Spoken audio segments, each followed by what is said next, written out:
Hey, what's happening? It's your boy Big Krit, Third Code, representing you, checking out Music Exclusives TV. Oh yeah, third quarter, fourth quarter, 2014. Terry here with Music Exclusives TV, and I got the homie Mississippi is in the building, man. When you think of what we watched in like the early 90s to mid 90s, and that was a great era, we're watching the same thing happen, and it's a privilege to be here with somebody who's doing the same thing with his generation. Yeah, man, you definitely bringing it with the spitting, and the thing that you're doing, which I'm pretty sure you know is an edge for you, is the production. So tell me a little bit. Big Krit, by the way, ladies and gentlemen. So tell me how you feel at this journey, getting ready to go full force with promoting the album and everything. Oh man, it's a blessing to be on my second album. First off, I mean, the Live in the Underground was a blessing and success in my opinion, and then to be on your second one, a lot of people don't get the opportunity to do this. And on the second go around, definitely just being a little bit more patient, understanding what I was creatively trying to do with Cadillactica. I know the growth, and then doing something that I know people won't necessarily expect from me. This is what it's all about, man, and it's just the journey, the ride, man. I'm taking people on that journey again, you feel me? A thing that I find unique about the album is the title. Like it's sort of futuristic / like another planet. Like, what is going on in your mind right now? Like where are you hoping to take music? Are you thinking of like transforming music? Like what is that? What is it? First off, what does the title mean? I mean, well, Cadillactica is a planet I created, and it started out with trying to tell the story of where the Cadillac came from that crash landed on the Live from Underground cover. And so I decided to name, the planet Cadillactica. And on this planet, things are a little obscure, they're a little different because it's really all from my subconscious and conscious mind, creatively wanting to be able to do whatever I wanted to do on this planet, not really be confined to what was traditional in hip hop or in music. And so I feel like what this project's gonna do for me is gonna show that I can go other places and I can be a part of other genres, because again, it's not what people would normally expect from me. Sonically, I had the opportunity to work with a lot of amazing producers and musicians and create a body of work that shows growth, and every instrument has a place, there's spaces, nothing's overproduced, it all feels good and it all flows. And when you're in your car, you really gonna get to understand, because it's definitely gonna help you get from point A to point B. I know you stepped away from production for this album more than you would have. What's the reason you did that, and do you think it's an advantage that you've done that? I think what it did was free up time for me to be creative as just a writer. And I still end up producing pretty much the entire album. I got 3 records from Dahi, 1 record from Raphael, Saadiq, Terrence Martin produced one, and then the Jim Johnson record. And then I still, I did the rest of it. But it showed, working with them, it gave me another outlook on production. First off, because they work totally different, the vibes, not sampling so much. These producers don't really sample at all, but they make the kind of music that has that soul and that warmth.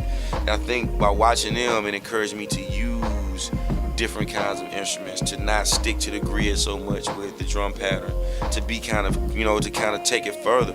And it showed me as a producer, it kind of helped me to kind of get out of my comfort zone and stop using the same pattern of beat and all that I normally use. And I think it helped tremendously with building just a whole sound for Cadillactica that is unlike anything I've dropped this far. I find it great that you had the opportunity to work, long term with Raphael Saadiq, and we know what he was to R&B soul. Were you, sketchy at first, thinking of letting him in on a hip hop project? No, not at all. Primarily because I know that the music he makes and creates sounds like a sample, and the man plays the drums, he plays the guitar, he be on the MPC, and so when I got there, it was like, yeah, Krit, I make hip hop beats too. But I gotta trust his ear, cause think about all the hits he's had. You know what I'm saying? And the first record he played me was a song that's his single that's gonna be crazy. And then he played me the record that I actually chose. So he didn't have to play me a gang of beats, and we sit there like, nah, like it was this one particular record that he was playing the guitar on, he was playing the bass, he programmed the drums, and it sounded crazy. Then I laid my verses down, and he just kept building onto the song. Like a producer normally does, it's like you just keep building onto it, and it has this warmth and this grit to it that I could have only got from working with him. A thing a lot of people probably wouldn't know that is before rap, you played instruments. Let me get it correct. It's the tuba and you touched some cello when you were younger, right? How did you get into that? I played the cello because in 5th grade, I played the instruments that you didn't have to buy. The school would give you because, you know what I'm saying, we ain't have it like that to buy no cello. So they let you hold a cello, and and it's just my first introduction into music. And I played that from like 5th to the 10th grade, but my tuba came along and all I had to do was buy the mouthpiece, which was $75. You don't have to buy a tuba, you know what I'm saying?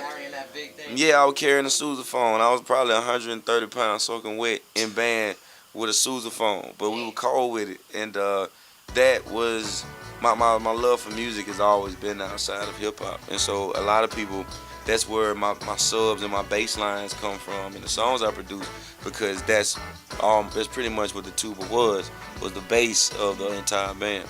Now let's go back to something that a lot of people feel like you snapped on. I definitely feel you snapped on One Train. Yeah, you got busy on that. What pressure did you feel being on that with Kendrick, Joey B? I mean, so many spitters were on that record. What made you take it to that level? I don't think it really wasn't pressure. One, I didn't know who all of them they were gonna be on the record. I just knew that it was ASAP's song. He didn't say who was gonna be on the song. He just was like, "Yo, I'm gonna put a bunch of rappers on this song. Do your thing." And then that was that. And then me being the kind of person I am, is never wanted to try to out rap the next man. If I stick to facts of my own career, my own life, that normally seems to be enough. And with that record, it just worked out in the best way possible because it was facts there. As far as LeBron James saying that I got this here was the theme song for them winning the championship. The B.B. King thing is real. Like I did a record with B.B. King. Not only am I a rapper, but I have placed records that was on people's albums that were their singles. And if people do want to hit, they do get in the studio with me. So it's like it was all these things, man. But and so yeah, man, I just got off on I did me, and it worked out like that. You have great Southern influence. B.B. King, a legend. We talking James Browns, we talking Jackie Wilson, Sam Cooks, like great on that level. What was that like in the studio? What do you remember most from that experience in the studio?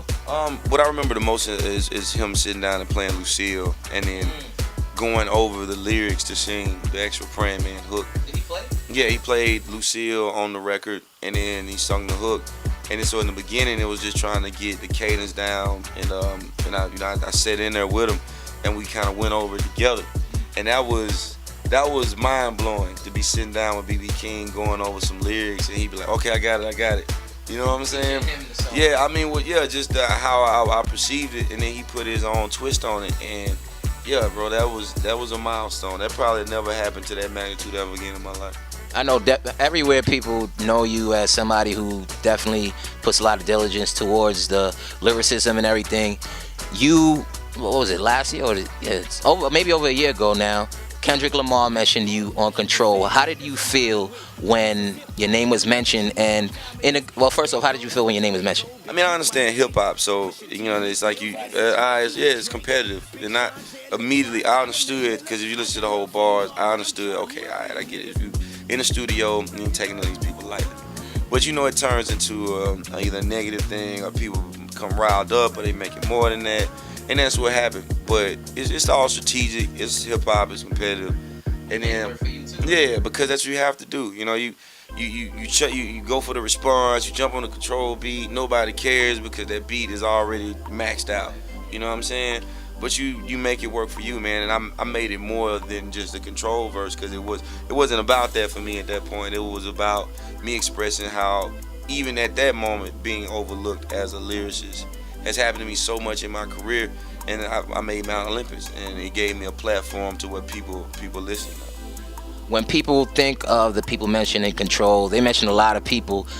And I say this in a cool way. Not all the time is your name mentioned. How does that make you feel when you know that you have the skill level of the people who are like drilled in everyone's face, but your name isn't like maybe mentioned as much as probably it should be?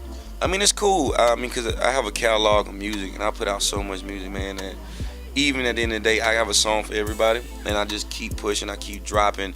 There are people that get it eventually. You know what I'm saying? It's like you can't ignore it after a certain amount of time. And even with us just trying to be so creative and me doing whatever I can to separate myself from the pack completely, that at some point it were to get around. And I'm realizing that now. And then all that time I spent trying to prove myself worked out, because I have such a large body of music that when we go do shows, that I'm not having to perform the last single I drop over and over again. Like, we on stage doing 15, 16, 17 songs and they know the words. And if I was to take all those songs away, I can still get up there and do 16, 17 songs and people know the words in them too. So it was all worth it at the end of the day. And it's still, I'm still gonna have to prove myself. I know it, but that's just my journey, you know, and that's just how it is. We're gonna bring the interview to the close in a minute. Just to catch people a little bit, who are some of your influences? Who are some of the people that influenced you music-wise growing up? Oh man, UGK, Outkast, 8Ball and MJG, Goody Mob, Bobby Womack, Curtis Mayfield, Willie Hutch. You know what I'm saying?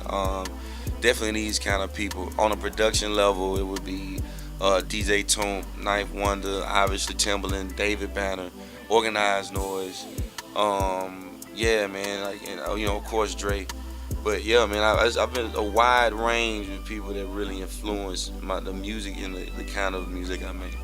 And I'm gonna wrap it up with two more questions. Out of the rappers out now, let's say people who came out from, I don't know, from 2010 till now, who would you say inspires you most or makes you feel as though you want to make sure your bars are tight? One or two people. Big Son. Anyone else? No.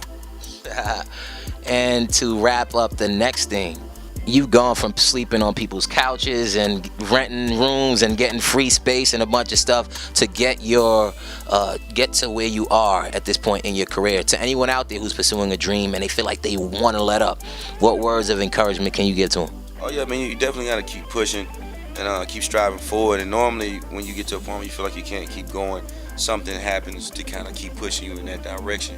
But you have to really not only listen to your gut, but have a good understanding of what you're chasing this dream for. Because if you're chasing it from a monetary standpoint, or if you don't really know who you are as an individual and you're just recreating what you see around you, in order to get a shot, it might be a little bit more difficult. Or you might really be pulling yourself away from what your true calling might be.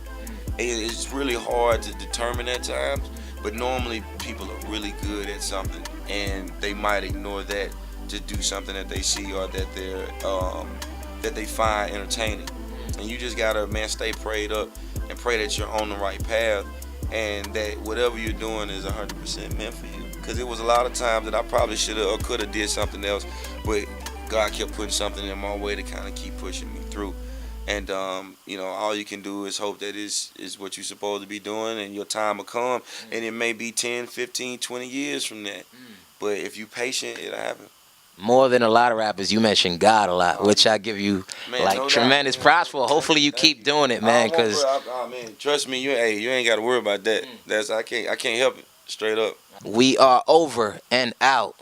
Peace.